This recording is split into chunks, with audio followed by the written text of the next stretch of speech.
Hello বন্ধুগণ, আমি বাগান রসিক হেলাল ফরজি চলে আইছি একটা নার্সারিতে। রং বেরঙের হলুদ, লাল, নীল কত রকমের চারা লেগে। আল্লাহ রে বাবা রে, এত দাম কি লেগে দেখেন। টসটসা লাল রঙের একটা চারা ধরছি আমি। এত দাম, এত দাম, এত দাম। এরপরে কি করবো, কি করবো, ওরে আল্লাহ রে, খাইছে রে। ধরছি একটা গোলাপি টসটসা ফুল, যেটা গার্লফ্রেন্ডে বয়ফ্রেন্ড দেয়। এরপরে কি করবো, একটা একটা একটা হলুদ রঙের একটা চারা আর পছন্দ হয়ে গেছে। ইয়ান লইলে আমি হাঁটতেছি, ইয়ান আমি নিমুই নিমু। এরপরে ওরে বাবা রে বাবা, ধরছে তো আরেক কাণ্ড রে। বিদেশি একটা চারা ধরছে, এত দাম, এত দাম। এরপর দিছি মামার প্যাকেট করতে, মামার প্যাকেট করে দিচ্ছে আমার ফকির বানায়।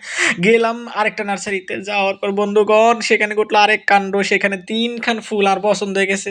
দিলাম মামারে, মামার প্যাকেট ট্যাকেট করে আমার দৌড়া দিয়ে বলে কি, আরে মামা জিতছেন। আরে মামা আমি কেমনি জিতছি কন, আপনি তো আমার থেকে টাকা সব লই গেছেন।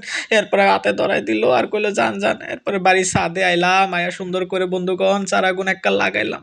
মনের খুশিতে গান গাইতে গাইতে চারাগুন লাগায়া ঘরের পাশে সুন্দর করে একটা বিছাই বিছাই দিছি। একেবারে সুন্দর করে নীরব বারে কইছে, ও নীরব রে, ফুলকুটির নাম আমারে ক। খাতা পেন্সিল লই বইছি, কইতে পারি না। আরে এগিন বিদেশি চারা, দূর এগিন বিদেশি চারা কয়ে চালাই দিছে। একেবারে আপনাকে কথা বন্ধুর কথা আমি একটা বিদেশি ফুল কয়ে চালাই দিছি বন্ধুগণ। এগো ফুলগুলোর নাম কি আমার আপনার কয়ে